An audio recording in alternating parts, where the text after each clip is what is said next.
Hi, everybody. Welcome to the Bible Summary Series. Today, we are starting in Genesis chapter 27. Time passed, and one day when Isaac was old and turning blind, he called for Esau, his oldest son, and said to him, "My son." And Esau said, "Here I am." "I'm an old man," said Isaac, "and I don't know the day I will die. Now take your weapons, go out to the field and hunt for some venison. Then make me some tasty meat, the meat that I love, and bring it to me that I may eat, and my soul will bless you." As the two of them spoke in the tent, Rebekah, Esau's mother, listened in, and as her oldest son headed off to hunt, she said to Jacob, her younger son, "Listen, I overheard your father speaking to Esau, your brother. He said, 'Bring me venison and make me tasty meat that I may eat, and bless you before the Lord before I die.' Now listen, my son, and do what I tell you. Go to the flock and fetch 2 kids from the goats. I will make your father the meat he loves. Then you will take it to him so he may eat and bless you instead before his death." But Jacob protested, "Look, my brother Esau is a hairy man, and I'm a smooth man. What if father feels me? He'll see that I'm trying to deceive him, and I'll bring a curse upon myself, and not a blessing." But his mother said, "May your curse be on me, my son. Only listen, and go bring the young goats to me." So Jacob listened and fetched the kids, and his mother made a tasty meal. Then Rebekah took Esau's clothes and put them on Jacob, along with the skins of the goats on Jacob's hands and on the smooth part of his neck. After this, she gave Jacob the meat and the bread she had prepared with some wine, and sent him to his father's tent. Jacob went to his father. "My father," he said. "Yes, who are you, my son?" "I am Esau," Jacob lied, "your firstborn. I've done as you told me. Please sit up and eat of my game, that your soul may bless me." Isaac asked, "How is it that you have found the game so quickly, my son?" "Because the Lord your God brought it to me." But Isaac wasn't yet convinced. "Please come close to me so I may touch you, my son, and see if you really are my son Esau or not." So Jacob went near to Isaac his father, who felt him and said, "The voice is Jacob's voice, but the hands are the hands of Esau." And he didn't recognize Jacob because his hands were hairy, like his brother Esau's hands. So Isaac his father blessed him. "Are you really my son Esau?" Isaac asked one last time, and Jacob replied, "I am." Then Isaac said, "Bring the food near to me, and I will eat of my son's game, and I will bless you." So Jacob brought it to him, and his father ate the venison and drank the wine. Then his father Isaac said to Jacob, "Come near now and kiss me, my son." As Jacob came close and kissed him, Isaac smelled the scent of his clothes and finally blessed him, saying, "Ah, the smell of my son is like the smell of a field which the Lord has blessed. Therefore may God give you of the dew of heaven and of the fatness of the earth. People will serve you, and nations will bow down before you. You will be lord over your brothers, and your mother's sons will bow down to you. Cursed is everyone who curses you, and blessed are those who bless you." Right after Isaac finished blessing Jacob, and mere moments after he had left the tent, Esau came in from hunting, and he also had made delicious meat and brought it to his father. "Sit up, father," he said, "and eat of your son's venison, so your soul can bless me." "Who are you?" Isaac asked. "I'm your son," Esau said, "your firstborn, Esau." Isaac began to tremble exceedingly and said, "Then who was the one who hunted game and brought it to me?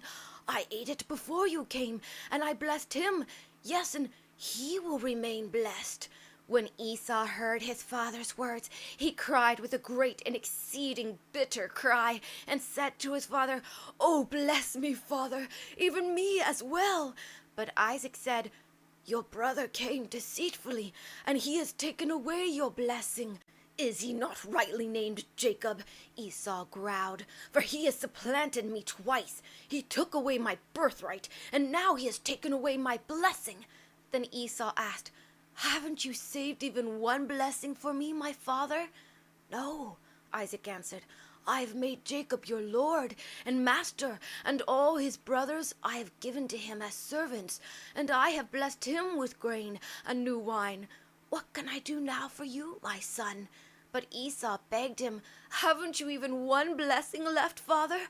Oh, my father, bless me too." And Esau lifted up his voice and wept. As Esau cried, Isaac said, "Your dwelling will be away from the earth's richness and away from the dew of heaven above. You will live by your sword and serve your brother. But it will come to pass that when you decide to break free, you will break his yoke from off your neck." After this, Esau greatly hated Jacob for stealing his blessing, and in his heart he said, "Soon my father will die, and then I will kill my brother Jacob." Esau's words were reported back to Rebekah, and she sent for her son Jacob and urged him, "Listen, your brother Esau is comforting himself with the thought of killing you.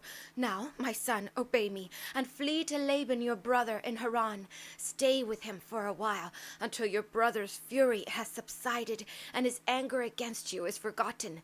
Then I will send for you and bring you back. Why should I lose both of my sons in one day?" Rebekah then went to Isaac her husband and said, "I am tired of living because of the daughters of Heth, these wives of Esau. If Jacob also takes a wife from these local Hittites, what good will my life be to me?" In Genesis chapter 28, Isaac called for Jacob, blessed him, and told him, "You are not to take a wife of the daughters of Canaan. Instead, go to Paddan-aram, to the house of Bethuel, your mother's father, and take a wife from the daughters of Laban, your mother's brother. May God Almighty bless you, and make you fruitful and multiply you, so that you become a multitude of people, and give you the blessing of Abraham, to you and to your seed with you, that you may inherit this land where you are a stranger, which God gave to Abraham." Then Isaac sent Jacob away, and Jacob traveled to Paddan-aram, to Laban his uncle.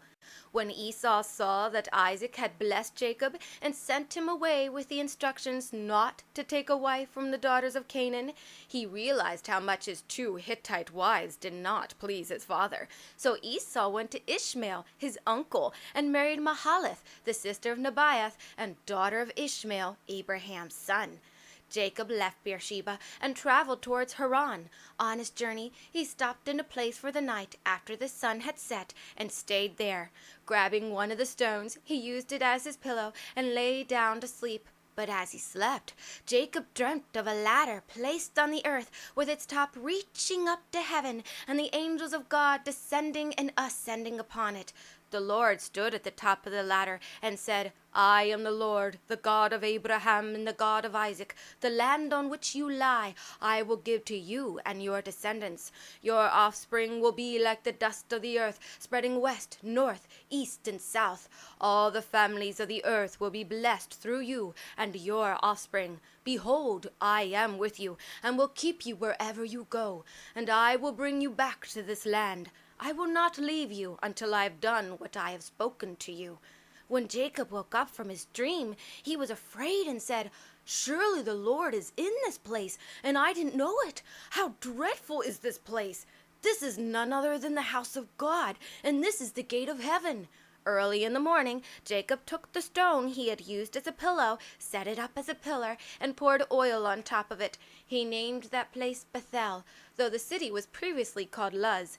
Then Jacob made a vow, saying, "If God will be with me, and will protect me as I go, and will give me bread to eat and clothes to wear, so that I come again to my father's house in peace, then the Lord will be my God, and this stone which I have set up as a pillar will be God's house, and of all that you give me, I will surely give a tenth to you."